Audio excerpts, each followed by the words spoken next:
Hi there. Today we are going to tackle that question that we often ask ourselves, why me or why not me? This comes from a section of my book, Journey to Authentic Joy. We are in the faith segment. And the why me, why not me question is a very powerful question, but it can also be a very dangerous question. And I like to start all the sections off with a quote. And so this one specifically comes from Ecclesiastes 1:9 actually. And it's basically that there's nothing new under the sun. And a lot of us use that saying, and many of us don't even think about the Bible when we say it, but we all know that it's true. There's nothing new under the sun. Everything that we're seeing often is refabricated of what we've seen done already. And the same goes with what happens to us and to our lives.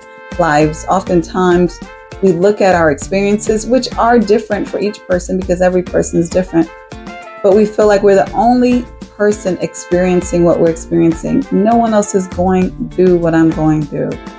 And that type of thinking creates a huge loneliness, a lack of understanding of just how blessed we are in the moment, because it's hard to focus on anything else.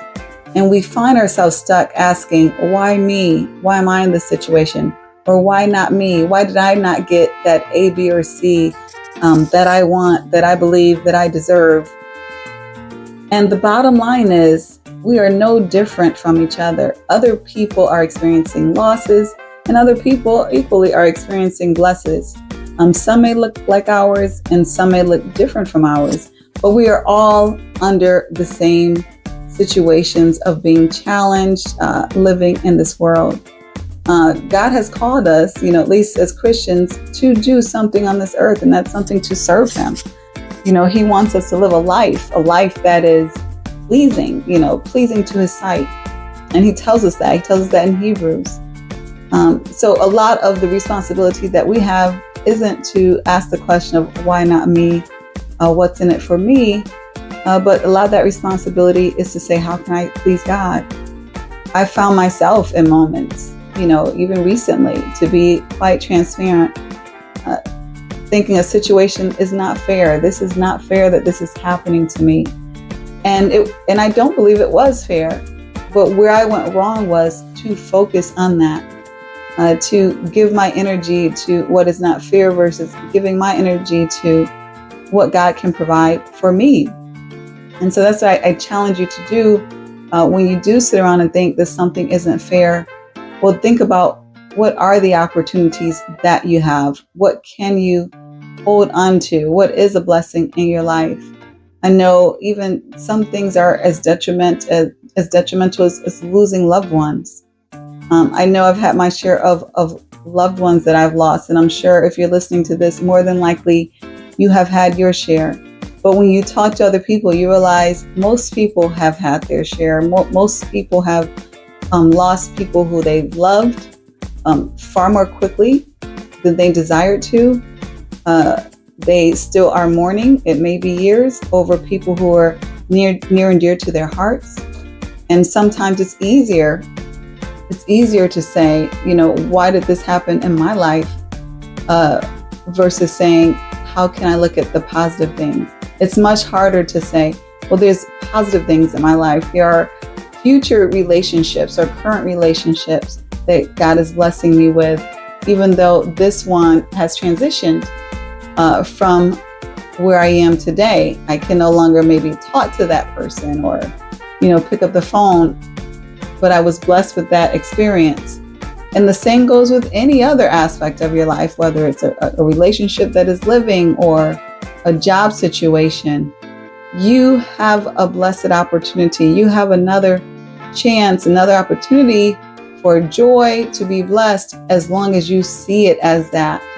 The moment that we say we don't have that opportunity or we don't have anything good, that's when we don't, because we are so powerful. And just as God said that the power of what we say, of life and death even, is by our tongue. The power of life and death is in our tongue. So we have far more power than we could ever imagine. So, I challenge you to focus on the blessings, because that is going to bless you. It's not to let anything or anyone off the hook. but it's about you being blessed. And the best way you can do that is to identify, how you are blessed and to focus on that, meditate on that, because then that's going to give you energy. That's going to give you energy, not only joy for what you currently have, but then on top of that, it's going to give you energy to go reap more blessings. There are a few questions in the book. I have the book here that I always end with. At the end of the section, I end with these questions, and I'm going to do the same thing today. And these are questions to leave you with so that you can have these conversations with yourself or maybe your loved one, and to give a check of where am I today with regard to what I'm dealing with, or the joy level or the gratitude level. The first question is, can you think of any area of your life where God has turned lemons into lemonades, where there was a situation that at first it was very bad, or at least it appeared very bad, but then it turned out to be something phenomenal, something great? I would challenge you to think of that situation, because I believe that we all have those situations. There's a verse that God says that He will make your enemies your footstools. And a way that I see this, because I do believe that sometimes God used parables in the Bible, I believe in that instance He's saying, sometimes things look really bad. They look really against you. And then next thing you know, God is using that to climb you up, whether it's a lesson learned or an opportunity or a detriment that turned into an opportunity. There's so many ways, whether you left a job and you came into a much better one, or you left a relationship and came into a relationship that God ordained for you. There are so many ways that God can turn your lemons into lemonade, but you have to be willing to see it and to take those steps where He's directing you to take. Second question is, how has God helped you to overcome a challenge in your life? A lot of times when we're in challenges, they feel like the ultimate challenge ever. Like, oh my gosh, I've never been through this before. How am I going to ever get through this? And then you look back and you say, well, God got me through that one. He got me through the other one. He got me through the one several years ago. And so if He could do that, well, why would He not do this? And so use that memory to give you that charge, give you that strength to push through, because yet again, He's going to do it all the same. Can you identify in any way how God has used challenges in your life to help someone else? Now, this one sometimes is hard because, especially in the U.S. and Western society, it is so easy for us to focus on ourselves. It is a knee-jerk reaction. A lot of times I find myself doing it. Me, I. And God is saying it's not all about you. And sometimes even I believe He's given me challenges so that I can focus more on other people.